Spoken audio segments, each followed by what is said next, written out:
Welcome to Working Lunch, calling the shots on the money news that matters to you. When does free really mean expensive? When you're calling a free helpline from your mobile phone. The true price can be shocking, but from next week, if it's a government helpline about pensions or benefits, free really will mean free. Still, plenty of other so-called free numbers will still be expensive on mobiles. Matthew Bath is here, he's from Which, and he's going to tell us if there's any way around this. Now, if you've ever had to phone about your benefits or pension using your mobile phone, you'll know that the helplines are certainly not cheap. Well, from next week, the government says those calls to 0800 numbers will be free from mobile phones. But many other so-called free numbers will still sting you if you use your mobile. And even if you're calling from your phone home, numbers for many helplines and call centres will leave you out of pocket because you can't include them in any cheap deals or packages. So here's Matt Prodger on the numbers that add up to big figures.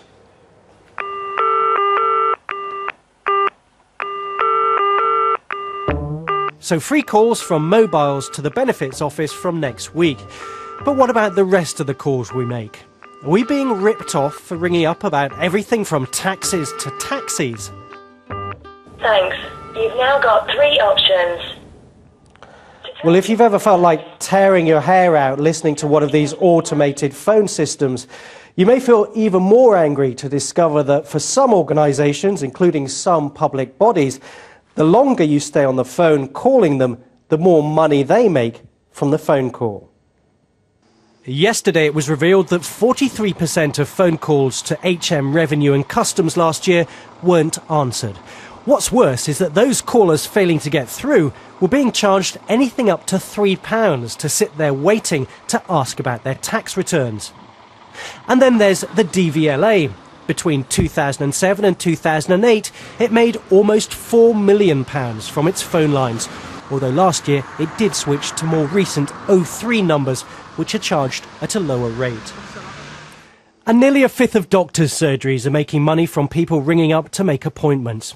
Using a telephone system called Surgery Line lets GPs make 2p from every call.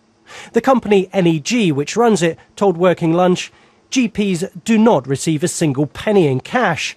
Instead, they're allowed to invest some of the cost of each call to continually improve their services. The system is called revenue sharing, allowing the telephone companies and the businesses you're calling to share the profits from your phone calls. You may not like it, but the regulator Ofcom is happy for it to continue. In a statement it said, Ofcom does not regulate which numbers various organisations, including public bodies, should use to provide services.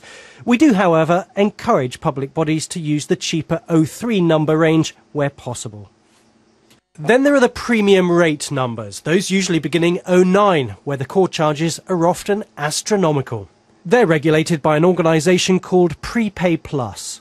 Last year, unfortunately, we got an awful lot. We got 26,000 complaints in a year, mostly around mobile services. So a lot of kids and younger people were getting ripped off by companies. And so we took some firm action and we put in place new rules. And I'm really happy to say that complaints have dropped by 60%. If you hunt around, you can usually find a normal so-called geographical number for the businesses you're trying to contact. And there are websites to help you find them. And beware using your mobile. That's when you'll end up paying the most.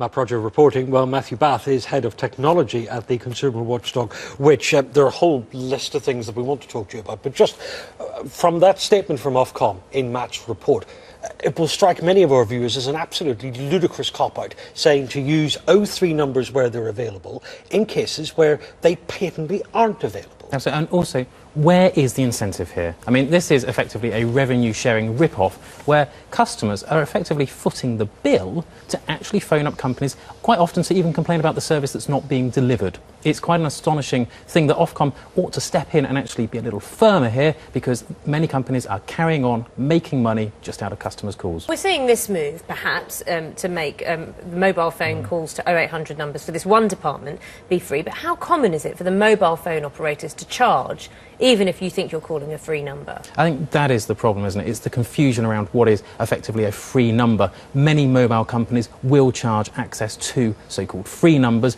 but even the costs vary. For example, it can cost up to 40 pence a minute to call a national number such as 0845 from a mobile phone, whereas it can be free in some phone packages. So what could convince the mobile phone companies to not charge? Where can the pressure come from? I think the pressure at the end of the day has to come from Ofcom. It has to step in and say, actually, this is the type of thing that is unacceptable. And also, we're asking companies to be transparent about this.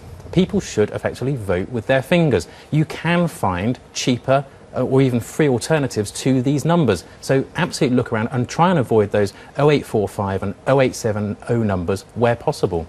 Glad you mentioned 0870 because there is a website that I know many of our viewers use, Say No To, 0870, which gives alternative numbers. The thing is, with that code, it looks like it's cheap, and oftentimes it's not. Yeah, that's absolutely the case, and many people are suckered into thinking this is a free number to call, and many home phone packages don't include these numbers as part of their inclusive call minutes. Now, there's a couple of exceptions. BT and TalkTalk do include these types of numbers, but many others don't, and you can be paying up to 7 or 8 pence per minute to call one of these types of numbers. Now, if you're left on hold, say for example for 10 minutes or so, well, that can cost nearly £1 just for the privilege of being on hold. And there's no redress to this if you are kept on hold. There's nothing you can say or do to complain other than write a letter if you want to avoid another big phone bill. Absolutely, don't phone them up on the same number, basically. I mean, yes, use sites such as Say No To 0870.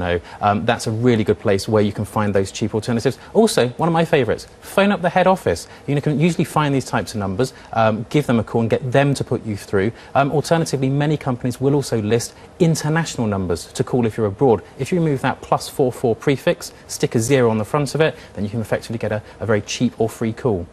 Those tips that you mentioned are very, very useful. Where can you find these numbers? Do you end up having to go online to get them? You do effectively, or alternatively use an online phone directory and actually just type in the name of the company. But yes, you're right, it doesn't help if you're not connected to the internet when you're actually making those kind of calls.